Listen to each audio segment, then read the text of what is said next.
here we are going to begin with the session 2. Now, in session 2, till yesterday what we have done, we have executed programs in a sequential order.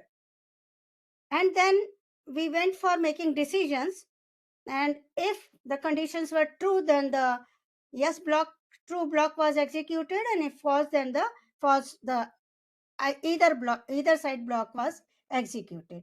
But even then they were getting executed in a serial order. What if you have to prepare a mark list and in your class 100 students are there? You have written a program for one student. You have entered the values and you got the mark sheet very nicely printed. What about the second student? So are you going to write the complete program for that student also and then execute? No, it's not needed because loops are there to manage such tasks. So same procedure, same set of code you have to repeat for the next student, and therefore you don't have to worry. The loop facility is there. So whatever you have executed, all those set of statements which got executed for the first student and have displayed very nice mark sheet, same will can be repeated for second student. So same block of code will be repeated. So the loop is the facility which facilitates us for iteration. Iteration means repetition, repeating again and again. So to automate the repetitive task, we use loops. There are two types of loops in Python, while and for. Now, while loop, though you are going to use very rarely in your computational physics, still I will like to give a touch of it, that it executes a block of statements repeatedly as long as the given condition is true. When I am saying given condition, that means in if statement we have already used conditions. So while expression, so this expression will be a condition. So this is a relational expression or a boolean it can be. So while expression, till this expression, the value evaluated out of this expression remains true, the statement S will get executed. Statement S will get executed. It will go back, will check the condition. If true, again it will come and execute this statement. And as and when it becomes false, then the control will be transferred outside the while loop. So this is how the while loop gets executed. One very simple example, count equals to 0. Now I have already told you that whatever we write on left hand side is a variable. To this variable, because this variable will occupy one memory cell, some memory space in your memory. In the computer's memory, not in your memory, sorry. So in computer's memory, 0 will be stored. Now when count less than 3, true hai na? Because 0 is less than 3. So this is true. So it will go inside the loop and it will print. What will it print? I am proud of my country. Then count will be incremented by 1. So count will become 2 now. When it was 0, now it will become 1. Now when it is 1, it is still less than 3 and therefore once again it will get executed. Then this will become 2. 2 is still less than 3 and therefore one more time it will be executed. But what about after this? Then it will become 3 and 3 less than 3. 3 is equal to 3. It is not less than 3 and therefore this condition will become false. And as soon as it is false, it will jump outside the loop. That means the control will get transferred outside the loop. And whatever instructions are written, statements are written here, they will get executed. So this is how so this is how while loop works. This is pictorial representation. Now, when you enter in the while loop, the expression is tested. Now, test expression, if it is true, the statement gets executed again and again, again and again. When it becomes false, it comes out, it exits from the loop. So, if you, by mistake, you get struck into the infinite loop, that means the condition will always remain true. It will never become false. So in that case, you can press Control C externally with your keyboard, Control C to terminate infinite loop. So that can be controlled externally. But from inside also we can do so. So we will see it later on. Now the for loop. This loop you are going to execute, you are going to use it in your programs, future programs, which you are going to execute from tomorrow onwards for physics simulations and all that. So it allows to iterate over a sequence. Now in for loop, what happens? It is not conditional. For loop says, so whatever range is given or whatever the number of items in the list, tuple or string are there, so execute that many times. So if the range is 1 to 10, that means it will execute for 1, 2, 3 up to 10 and automatically it will come out. That means we can use for loop when number of iterations are fixed.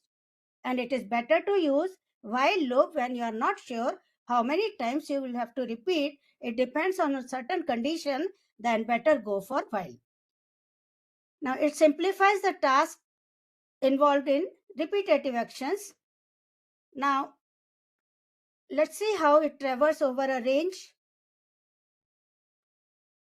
So this is pictorial representation. For each item in sequence, it will check last item has reached.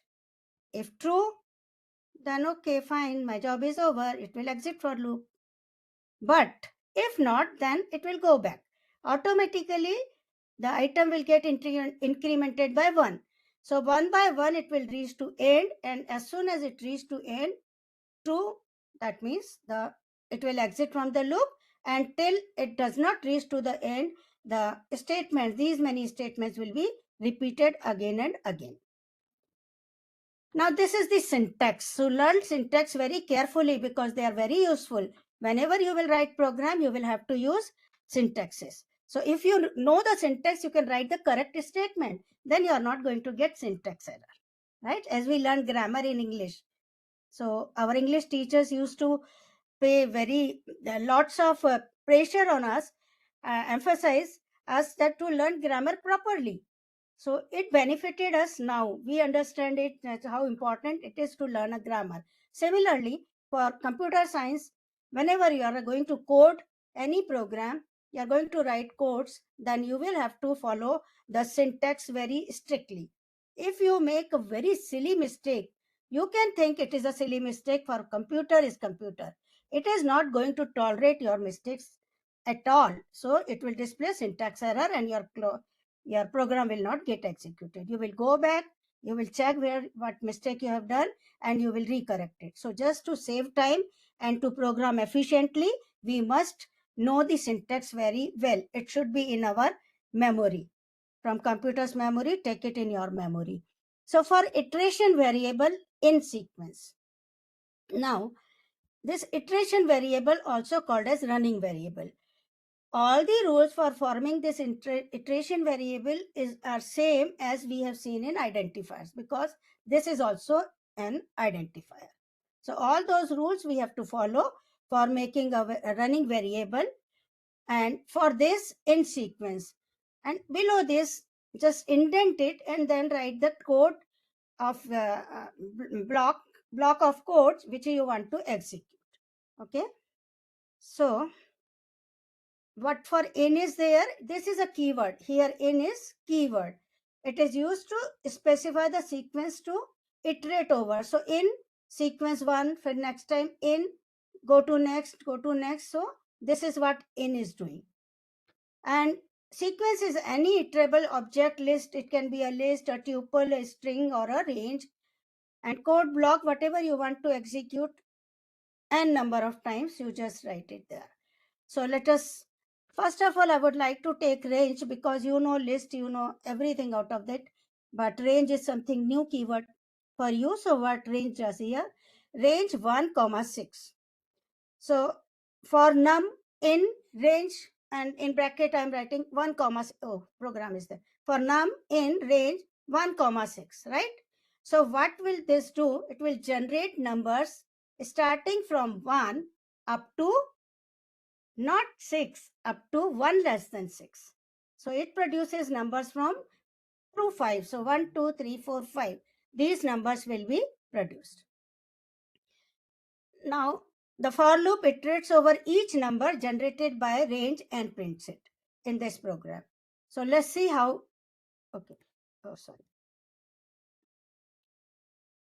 how this will get printed.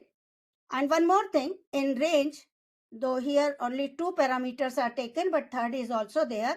First is start, second is stop. So start from 1, stop at 6. That means don't go to 6, just before 6 arrives. And then step.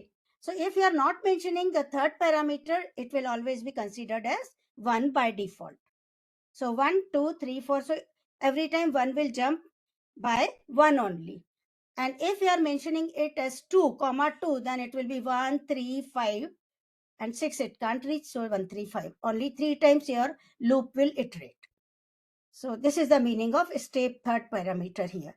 Now look here. Now for num in range 1 to 6, now I have explained you this. Now when we are saying print num, what will happen? First of all, in range, so it will look into the range. So num variable will look into the range. See, num come in, look into the range, and range is 1. It is starting with 1. So what value will be stored in num, which is our iterate variable, running variable 1. So 1 will be printed. Now next time it will go back and this will be incremented by 1 automatically. We don't have to bother because here the default value will be taken as 1. So it will step forward by 1. That's why the that parameter name is step. So then it will become 2, then 3, then 4, then 5.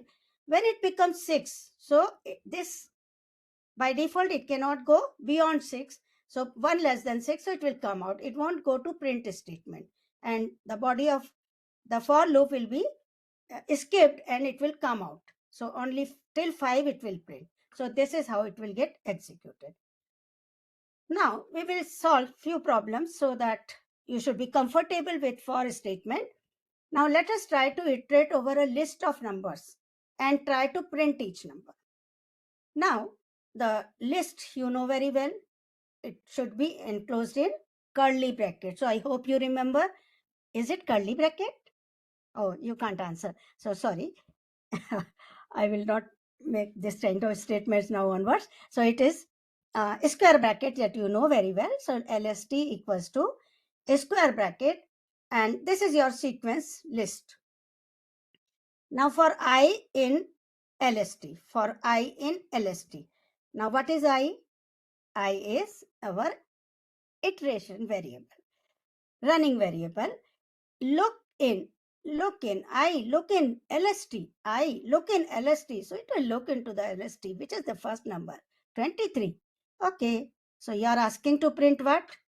LST. Let's see. Now it has printed LST. Not 23. Why? Because we are trying to print the list, complete list. So for I equals to 23, when I is holding the value 23, the LST will be printed. LST means it will print the complete list. Now when I will become 87, second value it will acquire. Again it will print the same set of numbers. When 11, when I is taking value 100, and when I is taking value 2, that time also it will print this. And after printing this, it will come out because there are no more data items in your list. So I takes the value from each list LST one by one, and the print statement inside the loop prints the complete list. Now, next, in this program, again, this is a list. So we have taken a list of fruits. Now fruits equals to this. For fruit in fruits. For fruit in fruits. Don't get confused. These two are different variables. This is your list and this is your running variable. So when I'm saying, and you're printing fruit, print fruits. In earlier, we have print LST, not I. But here we are trying to print. Let us see. When madam is saying कि ये होता है, that fruit will take apple first, then it will take banana, then cherry. So does it happen or not in reality? So we can check it. For fruit in fruits, print fruit. So first of all, apple will be printed. In next iteration, cursor will jump to next line, and then again print fruit will be executed, then banana will get printed. With that, after printing this, the cursor will stand here, and for fruit equals to cherry, it will print cherry. Now, simple for loop iterate over a string. Now, string, you know, anything is a string which is any characters which are placed in double quotes, they are string constants. Now, in this string constant, we have taken H capital ELLO. For CH is again your running variable in. Come on CH, look in my string. So first value which will be taken by CH will be H. So print CH. See, H is printed. Next will be ELLO. So this is how it gets printed. And now let us see the step. Now for number in range 0 to 21, 5. What is 5? 5 is a state. Initial value is 0 and the last value is 21, but you know that it can go from 0 to 20 only. But now it is making a jump by 5. So let's see which number gets printed first. Of course, first will be 0. Second is plus 5. How much? 5 plus 5. Then plus 5. Then plus 5. Now no more because 21 has reached. So it will come out. Now, here is an example. How can you use range? Okay, we have already seen, but let's go through this example as well. Now, range can also be, you can also have initial condition greater than the final condition. So, your range can be in downward direction, in descending order. So, 5 is your initial value.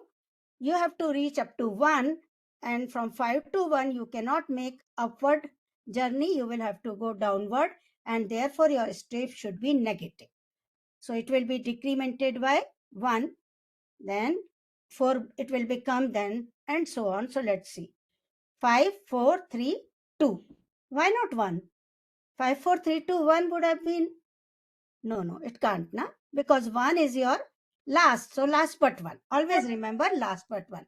So no problem. So you have to, in this case, you are decrementing iteration by 1 each time.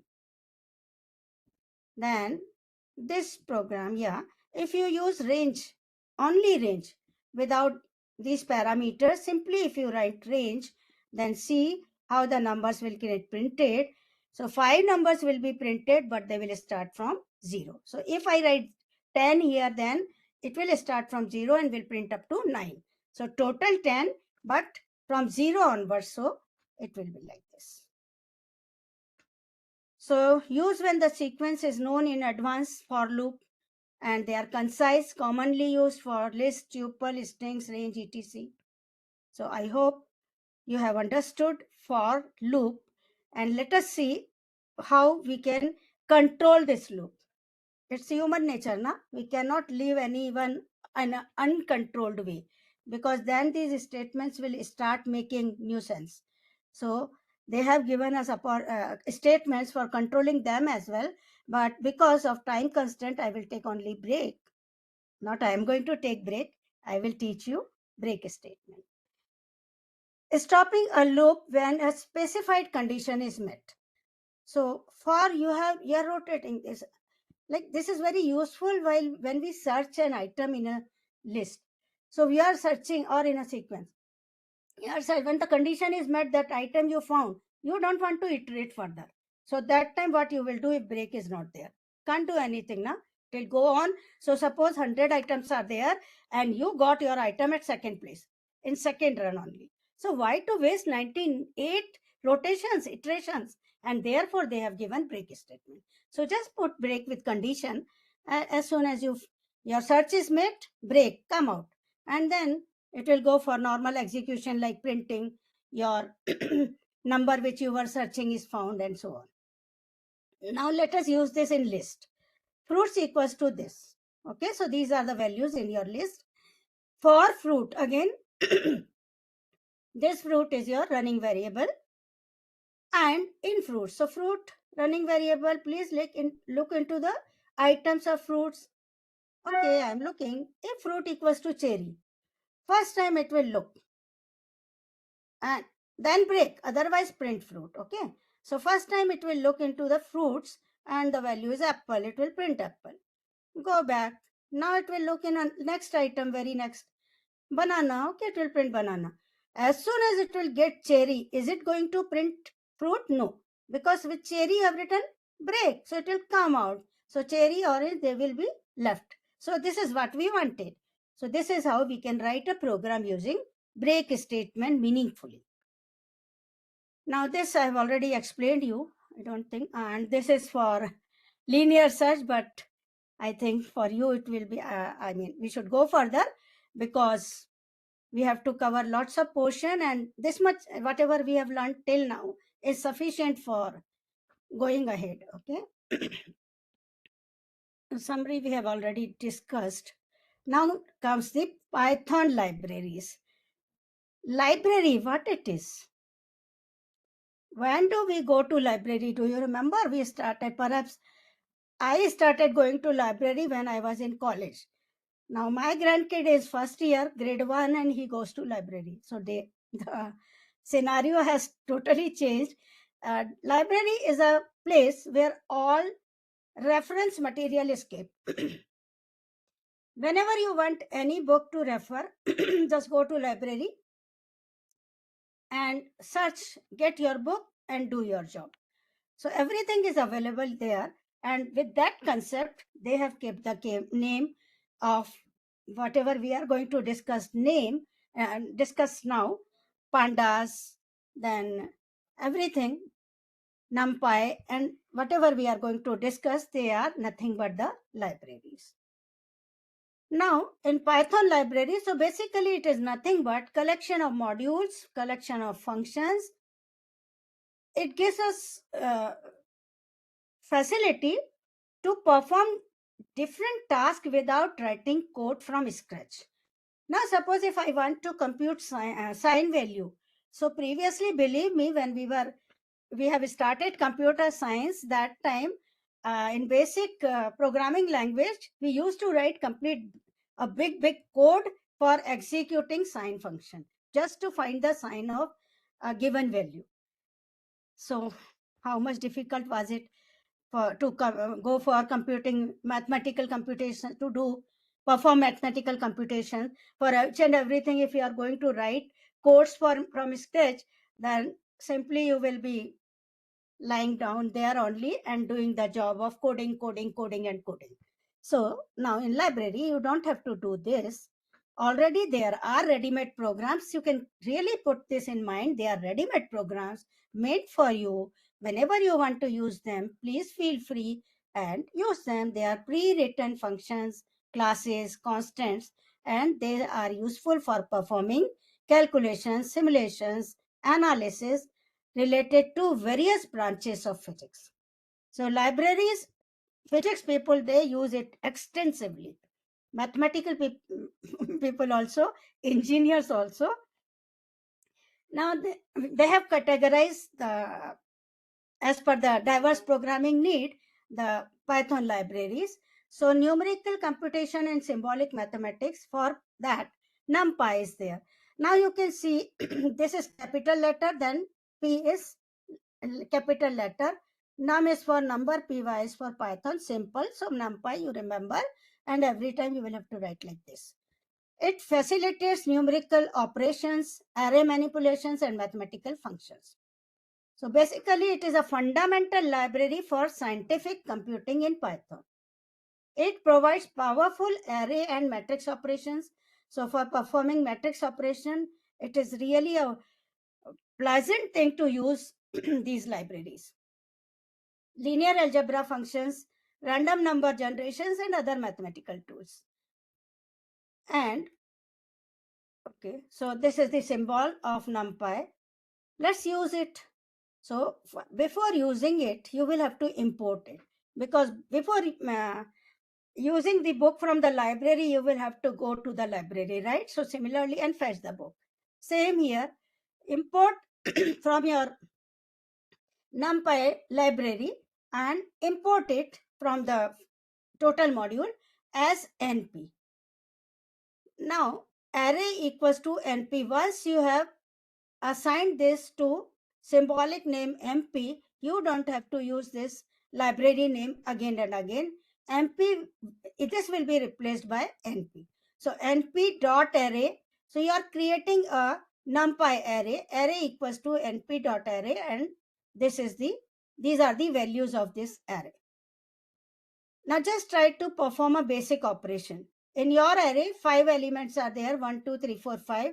You just think there are 100 elements and you have to find square of all of them. So definitely this time, this is very useful. This library comes forward for help. So a basic operation, just multiply each element by 2. So result equals to array into 2. Now this array is holding these values. All these values automatically will get in one go. They will get multiplied by 2, and when you will print it, the original array is this, and after multiplication you will get this array. So this program creates NumPy array, is performing multiplication operation on its elements and printing the result. So it is straightforward and demonstrate how it handles arrays efficiently. So I hope now you have started agreeing with me that libraries are wonderful friends. They are amazing companion. We can always use them whenever we want, but before using them, we will have to import them. And how to import them, that also we will see later. Then next is for scientific computing, SCI, PY. Science, SCI, and PY is for Python. It provides advanced numerical algorithms for optimization, integration, interpolation, then solving differential equations, signal processing, and for scientific computing and engineering problems. So it offers tools for symbolic mathematics, statistics, and ideal for algebraic manipulations, calculus, and solving equations symbolically. Let's use it. For very simple, I have written program. Just print speed of light. Now you don't have to remember what is the speed of light. It is a constant, right? So it will import the necessary module from SCIPY, sci-fi, and print the speed of light in meters per second. Just you have to remember that constant you have to call through constant. So constant dot C. So C is for speed of light. It is not S, it is C. And for displaying it properly, you have written the unit by yourself. And when you execute this will be the output. The speed of light is these many meters per second. Okay. So here we have imported few more constant values. Now constant, you must have got the idea that what this constant is doing here. It keeps the constant values. So it resides there. Just import it and use it with its respective linker, symbolic constant. So constant dot C, constant dot G is for gravitational constant, H is for Planck's constant, that you can remember very well. K is for Boltzmann constant, Avogadro is for N underscore A.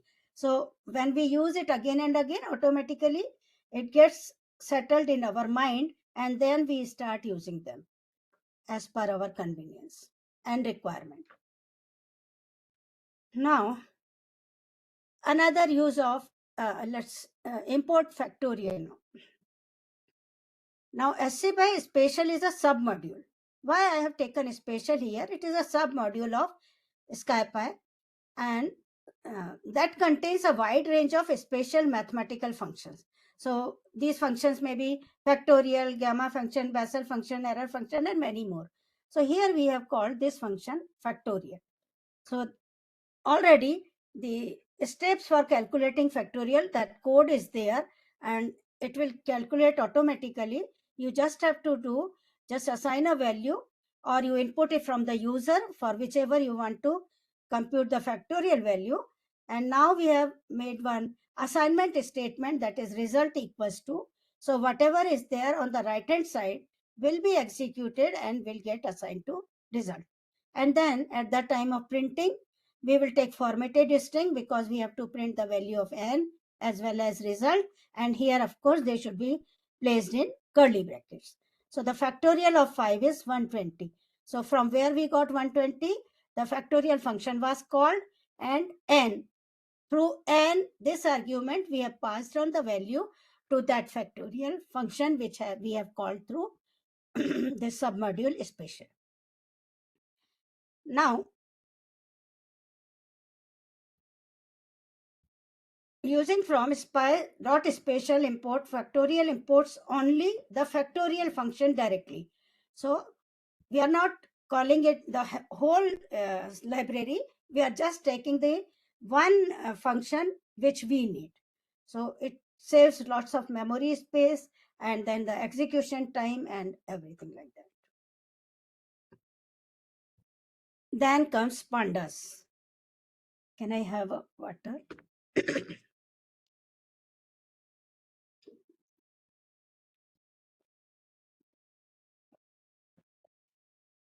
Now for data analysis and manipulation. It is high-level library built on the top of NumPy, and it is specially designed for data analysis and manipulation. It offers powerful data structures like data frames. Now we will learn data frames first, and then which is two-dimensional, of course, and one-dimensional labeled arrays. So how to use pandas. This is the symbol for panda. Prior to that use, let's see what is a data frame. Do you know Excel sheet? What is it? What do we do with it? We make a table. So mainly it is used for making a table. And after making a table, when we define column, we make different columns and we assign those columns for a specific task. And then we put values of those items. Values are placed in rows. So this is how we work with Excel. This also does the similar thing. The only thing is that in a scientific way, you just can't say that this is Excel thing, but a data frame in parallel, you can understand it is nothing but a data structure in Python's pandas library used to store and manipulate tabular data. So we call it tabular data. Is there are columns, there are rows, then it becomes a table. So of course, it is essentially a two-dimensional table similar to your spreadsheet with rows and columns. So I hope now you will never get confused with data frame and never get afraid of it. It's very simple. It's a structure where columns and rows will be provided. So rows will represent individual data points or the observation. So whatever observations you take during experiment, those observations you place onto the rows, and the columns, they different categories or the features of data like time, then maybe gravity, height, weight, all these you write there, and then the column belongs to that particular category only.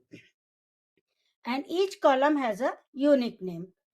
Then data type, the data frame can hold different data types. What about data type? Is there any restriction? No, it can store any data type, including Boolean values, dates, and many more. And it is versatile actually. Now, data frames offer various functionalities for accessing data. When you are accessing the data, you can select a specific row, you can select columns, or you can select a subset by indexing. So you can put a condition and you can select particular row belonging to those conditions. So like this, that will become a subset of your complete table. And then manipulations, you know how to do. We can add them, we can remove columns, we can add matlab, suppose you need only two fields, num1 and num2, and by mistake you have also created num3. So you will have to you want to remove num3, that you can do. So this is manipulation, that you can add. If you, I want one more column, you can add, you can remove, then you can sort, you can group, and you can perform calculations on those columns. Then data frames enable statistical analysis, median and standard deviation, and it can explore the relationship between variables. So you can easily create graphs and charts to visually represent the data stored in data frame. Now again, recollect your spreadsheet, and you can recall that you can plot graphs using those data values whichever are placed in your spreadsheet. So same way we are going to work in data frame, but now we are going to do it all through programming. So we will be using codes for doing, or we will be writing codes for performing all these tasks. And once the code is ready, then automatically it will do it. So the benefit, you know it very well. I mean, you can understand it. And what is this cleaning of data? So cleaning of data is like, many a times when we import data from somewhere, or we fetch data from somewhere, so many a times the corrupted values comes and few fields are unfilled. So we say, na, you fill the form carefully, unfilled forms will be rejected. So same here, unfilled records will be deleted. So that is what is cleaning data. All the data should be cleaned before using them for our coding purpose. Now, let's start. Import pandas as PD. Now, data equals to fruit. What is data? Data is your dictionary name. This dictionary has two. This is your item value, key value. This whole is item, then key, and then the values are given in this. Now convert the dictionary to a data frame. Now you want to put, this is random, right? So key is there and then the values are there. Key is there, then the values are there. Then there can be many more keys and values. You know, all the data items in dictionary, they should be separated by commas, and they consist of two values, that is key and value, key value combination. Now, this is quite unreadable kind of thing. So let us try to convert this into data frame. That means let us put them in a table in a particular format, so then we can perform operations on them. So convert dictionary. So for that, df equals to, now what is df? df is, you are defining a function, which after this I am going to take. So defining a function, but because we have to define a function here, so pd dot data frame is your keyword, and then on which, so with this pd dot data frame, one empty table will be created. So empty data frame will be created, and because you have assigned a parameter value, that is data, so it will take these values. Data means all these values. There can be even 100 values. So one single data, you just write the dictionary name, all these values will be fetched automatically, and simply write print df. So now you imagine how simple and how efficient is Python programming. So it has facilitated us to do very efficiently. We can do programming now. So print df, only with this you can see that yes, it has really created this df rows. These are the columns, 3 columns are there and 4 rows are there. So there will be apple assigned to 100, banana to this, cherry to this, mango to this, and automatically prices of the corresponding prices of these fruits have been placed here beautifully they are being stored in your data frame. Now you can operate on this. Let us jump to now matplotlib. This is again from tomorrow onwards daily you are going to use this, believe me. And therefore, of course, you have to learn everything very carefully, but it is pleasant to learn graphics ka thing, because data visualization, when we can visualize something, then wonders happen. So a versatile library for creating various static, animated. So one of the resource person, I would not reveal the name, she has a plan to show you animation as well, how to write codes for animation and interactive visualization in Python. So there are various plots type, line charts, then scatter plots, histograms. So we'll see few of them. Now matplotlib, of course, it is a powerful library, no doubt about it. And let's go to this. So this is also, now we'll jump to our programming part. Import तो करना ही है, matplotlib dot pyplot as plt. X equals to this one list, y is this another list, and then we are using only plt. We don't have to use this complete because we have you stored this in. I mean, this is reference. So this is nothing but it is referencing this whole. So plt dot plot. What will this do? Plt dot plot this command, x comma y marker equals to 0. Here is the graph which will be plotted. Now, when I say plot this marker equals to 0, it will plot x and y. It will make it ready and it will plot a line with values of x and y, and the marker, these are the markers, they will be represented by 0. And believe me, I have taken 0 and Colab has given this output to me. So you may think why this is, they are different, but this is how it has printed. So better you try with cross or some other character. You can write any character. I hope you understand, when we place anything in single quotes, this is a single constant, right? One particular letter will be there only. So this letter can be any. Then plt dot title, simple, just give this title after plotting. So this much work is over. How much? With this, x values are taken with this, plt dot plot. X values are taken, y values are taken, and the line graph has been plotted, and the points have been marked with this. So this much it has done. After this line plot example, it has written here, then x-axis and y label is y-axis. Now, suppose if you do this much and you will think that I have written all the instructions, I have written all the statements to instruct my compiler or my computer to plot a graph, but still it is not plotting. So the problem is here that don't forget to show it. So unless and until you display the things, it will not be visible. I mean, it will not be displayed on the screen. So print statements are meant for during programming, and here in graphs it is always show function, but you will assign this plt dot show. So this is how it will be done.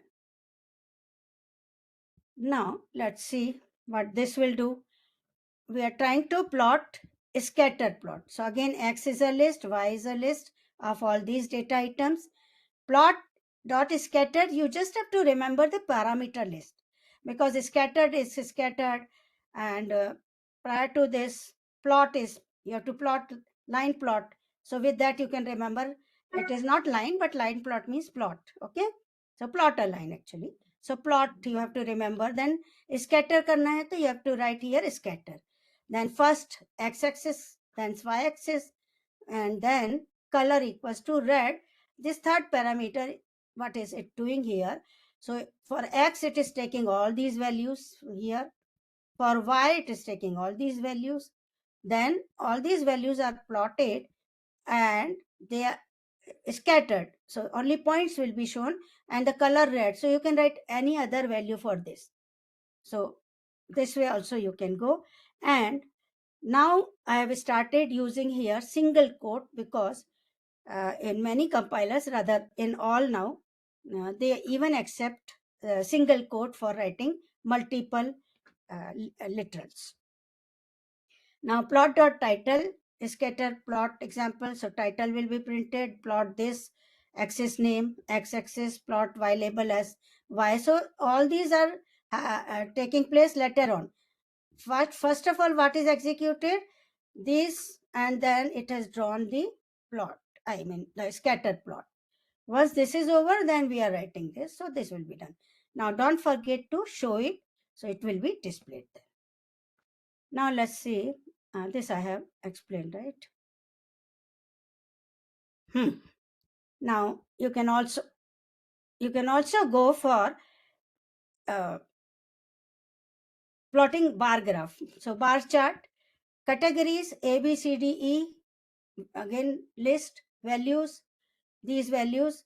Then plot graph. So first categories, comma, values. There it was x and y, so we were writing x, y. Now because we have stored this time in categories and this in values, so you have to use this only, these variables only. So categories and values. So purposely I have done this because don't get confused with these parameters. They are user defined parameters. You have to write your variable name here. They are not standard. Then category values, and then color I wanted violet, and then again this title printed, and yahan par we are not printing x-axis, categories will be printed, and here you want to print values, so print it and then show. So for comparative purposes we generally use bar graphs. Now this will display this I have taken to explain you the what is linear space. Linear space is, okay, let me make this. What will happen here? X equals to np. So you will have to import first numpy as np, of course, and then import this as plt. Now np dot linspace, so 0 to 10. Now suppose if I don't write anything by default, it was taking its own values. But if I write 0 to 10, that means comma 100, that means I want values between 0 and 10, and there should be 100 points in between 0 and 10. So that means between 0 and 1, 10 points, that is 0.1, 0.2, 0.3, up to 1, then 1.1, 1.2, like this go up to 10. Okay, so those values will be taken here. And then np.sinx. So sinx I have not given because sinx is being computed. Value of y is being computed. So which is being taken on this axis. So by default, let it take. So we have linspace we have used here. Then add titles and labels. Now you know this very well. Sine wave, x-axis, y-axis, okay, and show the plot. So plot dot. So your sine graph will get printed like this. So this is how we can make use of NumPy and our matplotlib for drawing a sine wave. NumPy for vector operations, SciPy for solving differential equations, matplotlib of course for visualizing trajectories, forces, then electromagnetism, we are going to use them. NumPy, SciPy, they are used for numerical simulations of electromagnetic fields, and this experiment you are going to, this simulation you are going to learn, while matplotlib will help visualize field distribution and potential. And then SciPy aids in solving Schrodinger's equations and simulating quantum systems. Pandas can organize statistical data, just now we have seen from experiments. Then what is the benefit of using Python library? So our development time is reduced drastically. By leveraging pre-written codes, by using them, developers can focus on his own task. So there is a task, and for that we are going to write a code. And when we write simple codes, then initially you will find that how many times you will have to edit your program, because you are bound to get errors. So if you are going to write everything, you are coding each and everything, then definitely your program will become very lengthy. It will consume lots of time, and it will take much more run time. Instead of that, which is very common, sine function, why should you be asked to write the program for sine function? You want sine function. Okay, so what they have done, they have kept ready-made programs for it, or functions are there, modules are there, and these are pre-written codes. Whenever we want them, just import and follow the syntax and use them. So we can focus on our task, actually upon what we want to do. And it definitely improves the code quality. Testing time will be saved, because the code's reliability and maintainability. So we have to test our program softwares many a times before launching it into the market, because at no point the errors can be tolerated, or malfunction should not happen, so nothing can be tolerated. So it is drastically tested everywhere. Then increased productivity, of course, they are reduced development time will definitely increase the productivity. And libraries provide access to advanced algorithm and tools, and which is of course a time consuming or complex to develop from scratch. Now the last thing which you would like to learn is how to install. So pip install this. Now pip install numpy. So pip install library name, just you write this, press enter, automatically your library will get installed. But prior to using it, you must check whether it is being installed or not. So just try to run a program using simple program, and then automatically you will find that it will show you error if it is not being installed. Now, in conclusion, of course, we have covered everything. I think now we should switch over to our function. So this is last part of today's session, and with this um, you will be having sufficient knowledge for jumping into the practically executing or simulating the physics related problems, physics based problems. So what is a function? Now function, till now you have learned a program, codes are there, they are kept, and we call it as a program. Now function is also a program only.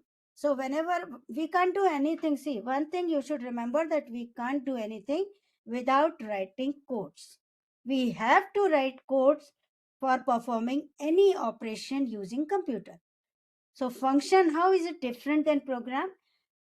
It is a block of code that performs a specific task. So sometimes this is user defined functions. Till now we were looking at others functions, uh, whichever were available.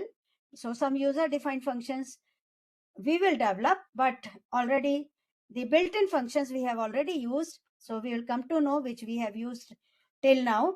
But when we write a program and again we perform same, we write same statements for performing a particular task, and in our situation in related to that particular problem, we need that block of code to be written every time, because that particular code, that block of code is not available in built-in functions or in any of the libraries. So in such situations, what we can do, we can prepare our own functions, and therefore they are called as user defined. Now how to create a function? So your function can take input. So like you have seen that even the library functions, when we were calling, so they were taking input. So factorial, we have supplied 5. So that was our input. Parameters, so what was the parameter? I think it was n. So through that we have supplied, and in return we got 120. So same way our function will also take input if needed. Sometimes we make a function which doesn't need input. So it depends on the problem in hand. So it can take input, and it can use parameters, and then it can read result. Then functions makes the code reusable, organized and efficient, so that you will come to realize just after when I will go further. And they can be called n number of times to perform a particular task. You might be thinking that even in for loop we can call the for loop n number of times. So just forget about for loop. After completing this, I will tell you the difference between function and for loop. In for loop, whatever code you write, it can be called n number of times. There's no doubt about it.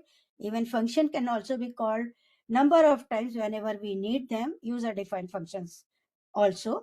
So what is the difference then? So that we will discuss later on. Right now, the syntax, the most important thing which we need to put in our memory. So def is the keyword for defining a function, followed by a function name. Now, function name is again an identifier, and you know the rules to write an identifier. Same rules apply. And then followed by parameters enclosed in parentheses. Now these parameters are optional. So if there is no need of any parameter, then you can skip this. If you are going to make some calculations or manipulations, or you are performing some computation here, in that case you need parameters. And then these are the statements which you want to execute whenever this function is being called. Only one time you will call this function, this statements will be executed once only, and then it will return the final result back to the calling function from wherever it has been called. Now second time, if you need this, again you will have to call the function. So now you must have started getting the difference between for and function. They are totally different. Types of functions. There are two types which I have already narrated you: user-defined and built-in library function. Built-in library functions are the standard functions. Now, print you have used, len you have not used, but len is also, and type. So they are meant for performing specific tasks. Like print is for displaying the output on the screen or on a console, and type, it provides the type of the given object. So if you want to know which type of this, oh,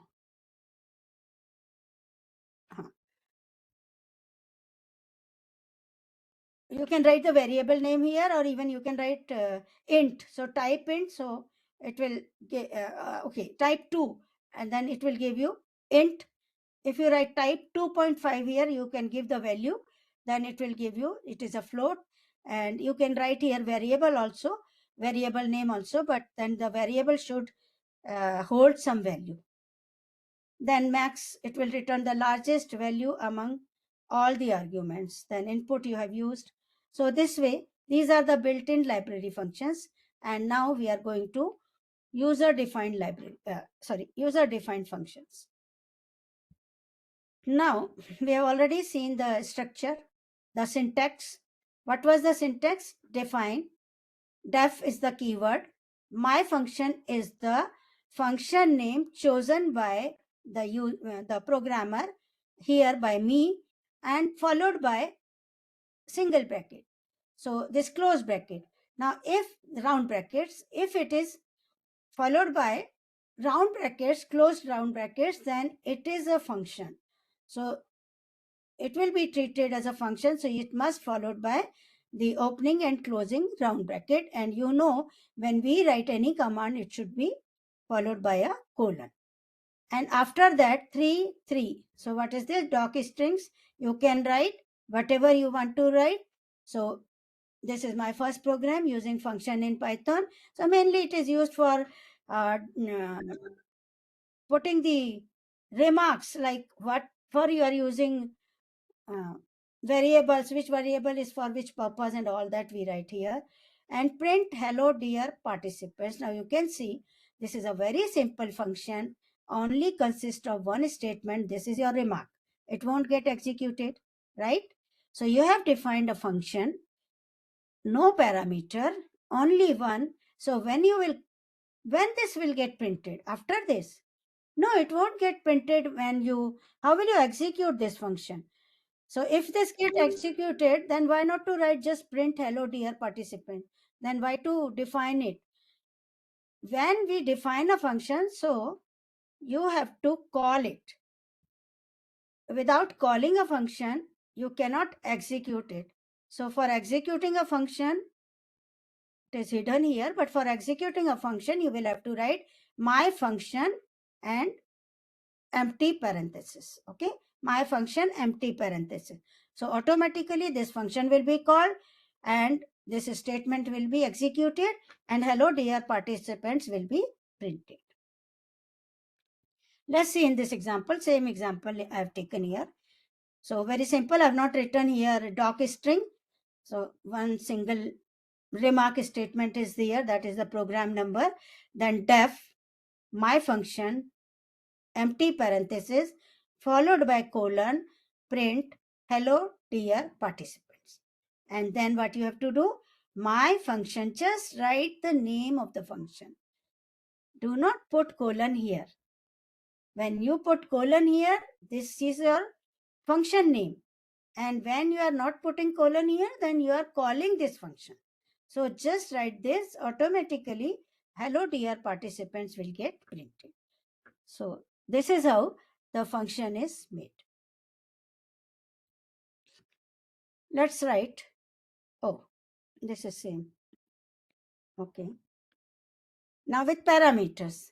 Now what are parameters? Parameters are variables listed inside the parenthesis of a function definition. Wait. Oh.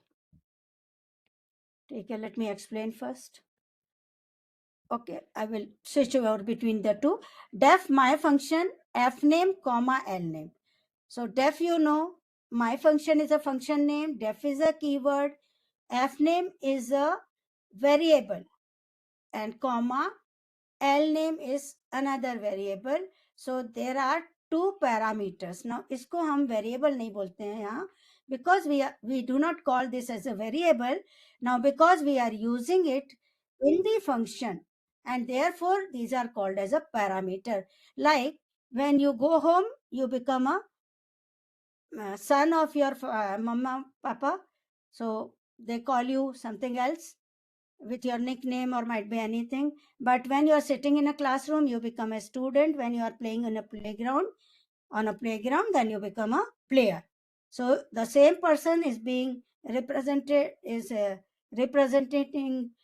Sometimes it becomes a student, sometimes it becomes a player, and then sometimes it becomes the lala beta or something like that, right? So here also, when we use variables, we do not say that these are the variables, we say these are the parameters. But always keep in mind, these are nothing but the same variables, and they also hold they are also identifiers, so they will follow the same rules for designing them or defining them. Now, okay, so parameters, you got it. They act as a placeholder for values, arguments that will be passed to the function when it is called. What does it mean? That what for f name and l name we have written here at the time of defining the function, to make it aware of that in the program we are going to use two memory locations, and therefore please reserve this memory space, one for f name and another for l name. So this is for f name and this is for l name. So this much arrangement is being done.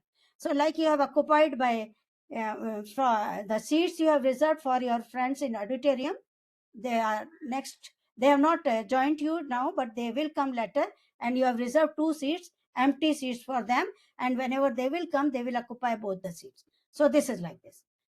So we have reserved the spaces, and now we are saying print f name plus l name. So just concatenate them. Now you know my function, you cannot execute it. This is just, you have defined a function, right? This is which is common for all. But for calling the function, because you have used two parameters, you will have to supply two arguments. Your function is expecting, while calling, you have to supply two arguments, and these two arguments should maintain the same order and type. So if this is string and this is also a string, then these two should be string type. If this is a string and this is age, then this should be string and this should be numeric. If this is a name and this is your payment, then this will be string and this will be float. So this order and type, you cannot write Tanishka here and Gupta here, while Tanishka is belongs to F name and Gupta you want to supply for L name. So order and type should not mismatch. So in this way we call our functions, and it has no return value because everything you are doing here. So just it will go back and print F name plus L name, that is Tanishka Gupta. So it will can concatenate to string. Now function with parameters and return values. Again, this is little bit different syntax, but after using it once or twice, you will remember it. Def function name, this you know. Now parameters, they were separated by commas, but here parameter colon data type. So this format you have to use. That means for all the parameters, you have to define their data types as well in functions.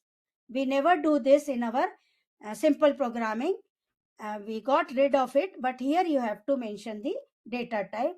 And not only that, with arrow, you have to return, because it will be with return value. So what type of value you want in return, whether it will be of int type or float type or any other type, so or a Boolean value. So whatever it is, that type also you have to write.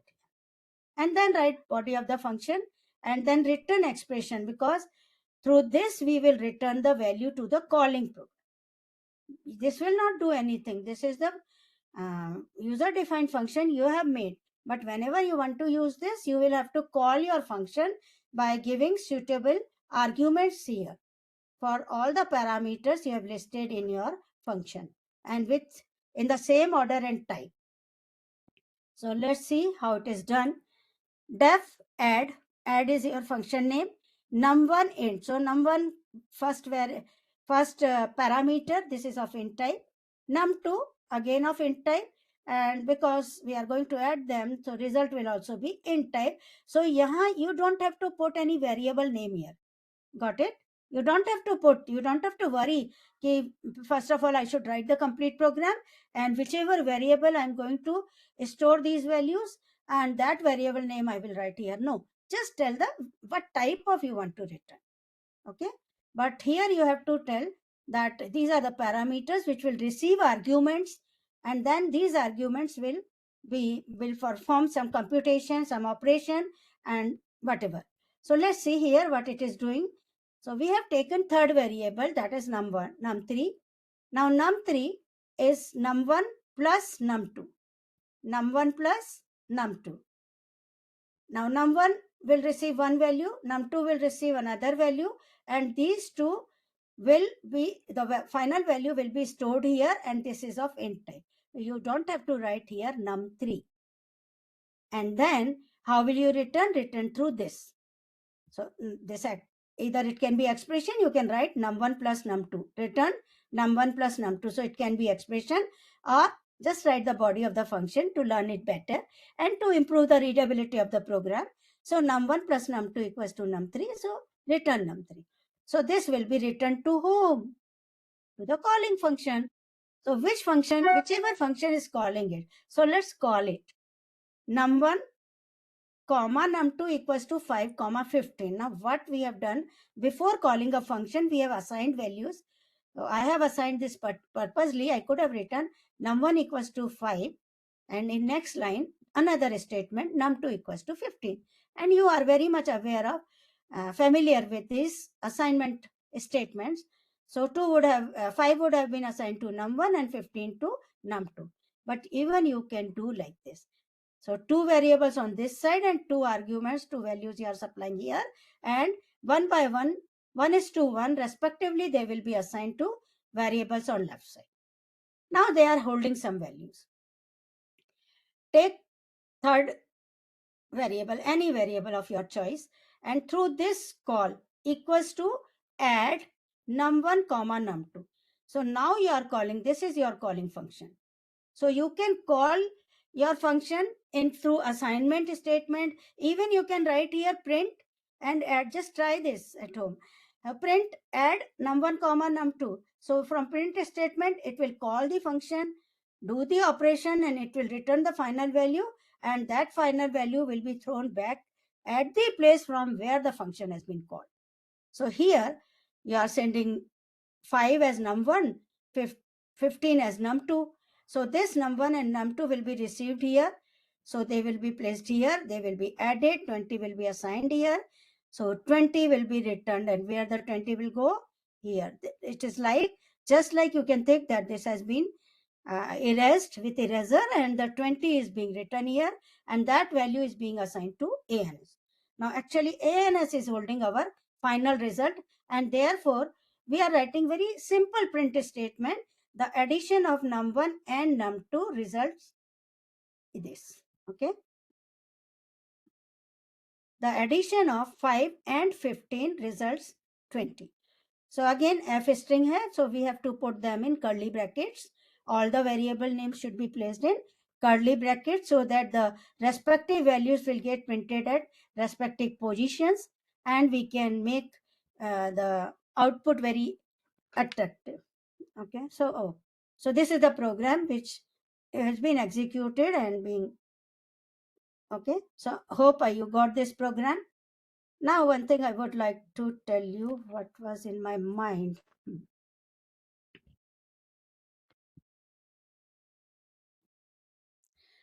Is return compulsory here? Yes, return is compulsory because you are performing an operation, you are computing addition, and you are storing it somewhere. Unless and until you return this value to the calling function, it is of no use. Then this function will do nothing.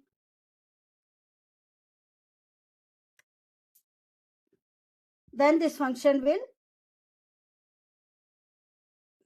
okay. So the addition of, yeah. So then return. So without returning, it is of no use, na? So this is our complete user-defined function. And at the time of calling, we are simply using this function name and the parameters. So here function names and the parameter list. Now, what we do is we call these variables as dummy variables because they are playing dummy role, right?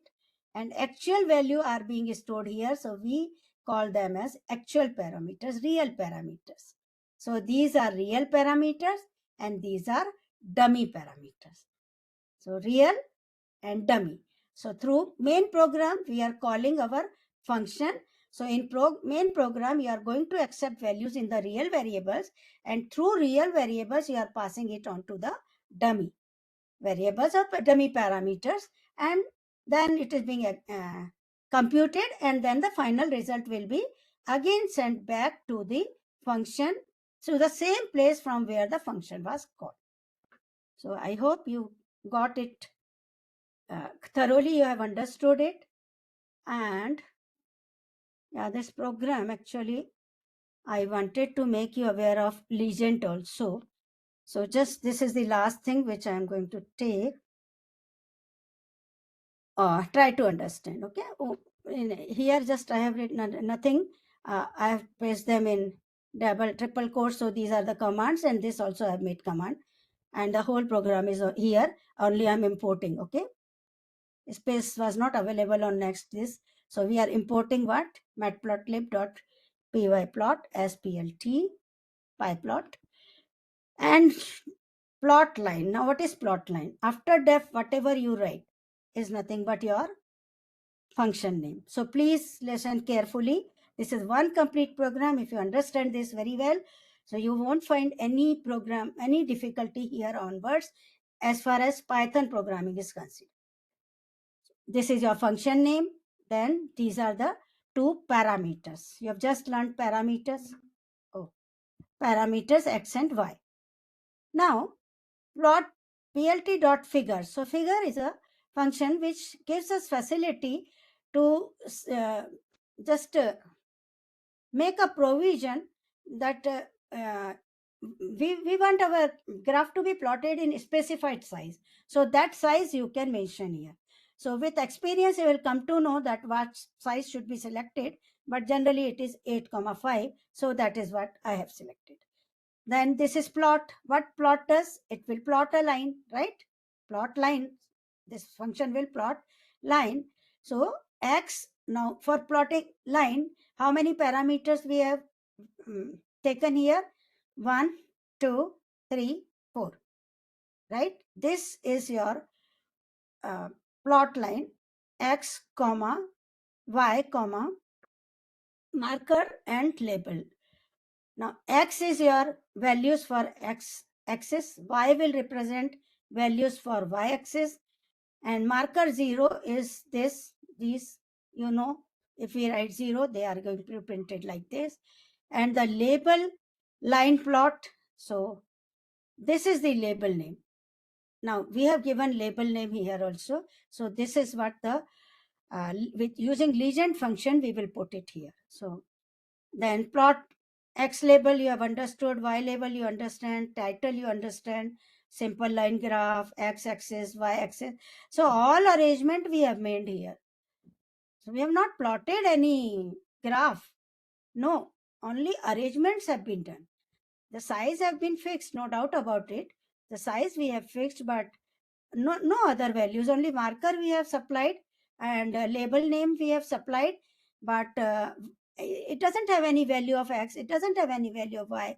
So these are dummy parameters, they don't have any value, but there are two more parameters, marker and label, right? But by default we have assigned values to them, so don't worry. If we have assigned the values to them, then at the time of calling we don't have to supply these values. So to make it simple, we have done this. If you want to supply these values, then that also is possible. Okay. Now plot dot legend. Now plot dot legend, with this will be plotted, and then plot dot show. So plot dot show. So when values it will get, and then when this will be executed, it will get executed, and all these statements will get executed. Then we will show the graph, that this is my graph which has been plotted.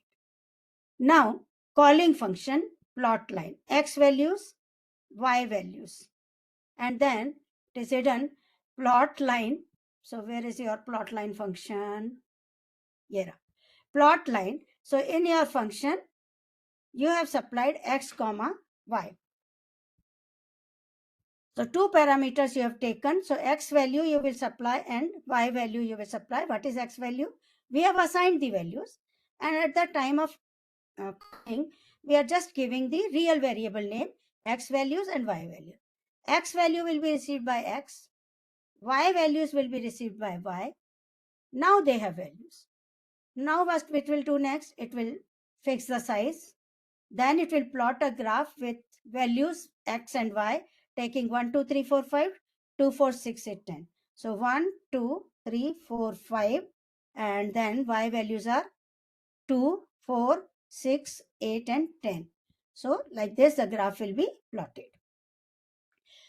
Now after plotting this graph, then it will give the, label name, x-axis, y-axis, simple, this is title. And then we want to show this legend also, because we have given label name as line plot. So for this, you call this function. So it will make this provision here, and automatically legend means this will be printed. If you are writing cross here, you have taken cross here marker as, then it will be cross here, and then label name you have given as line plot. You can write any other. So whatever you are writing, that will be printed. After this, then PLT legend has done its job. Then nothing else, just display the plot. So we have displayed, and then it looks like this. Okay. So this is one complete program with all the functions which we have used, all the features which we have covered for plotting a line plot.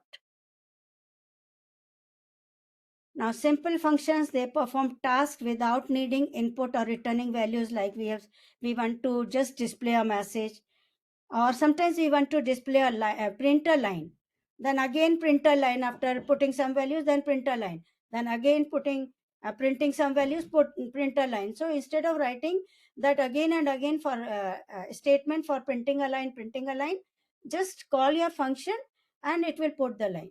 So you can print the line. We have written how, where we have written in double quotes, welcome participants, instead of that just draw a line. So now this whole line will become your string constant, which you have placed in double quotes, so it will become a string constant and that will be printed. And functions with parameters, so it accepts input to work dynamically. No return functions, yes they do, they perform some actions but they don't give back a result. Return function, it provides results for reuse and further computation. And reusable, they are reusable, modular. So whenever we need them, suppose factorial value, you are doing some mathematical computation, NCR tutorial. So you know how many times, 3 times you have to call you have to compute factorial value, n factorial upon say factorial n minus r factorial, then n minus r factorial. So instead of writing all the codes 3 times for computing that, we will write only once, and that particular value, that function we will call for computing the factorial value. So 3 times you can call and automatically the job will be done. So we can call it number of times. And modular, that means it is reusable, but modularity is different. Modularity is in the sense that when we write very complex programs, very big programs, then we break them into different modules. Like when you are doing any task at home also, suppose some birthday celebration is there in your home. So for birthday celebration also, you have to plan a lot. Then decoration, then what menu is to be decided, then which caterer, and guest list, this and that. So we can make modules, and then each module can be assigned to different people in our home, and you perform your task and just go to the main in charge and tell them, so that whichever module, whenever you need them, irrespective of the positioning, you can call them and get the work done. So this is the same way in our program also. We go for modularity. We make modules, and for that functions, we use functions for that. Now this is your exercise 36, 35, 36, 37, and then these 3 for plotting graphs. You'll enjoy, please do them. And the references, website references. Now question and answer session.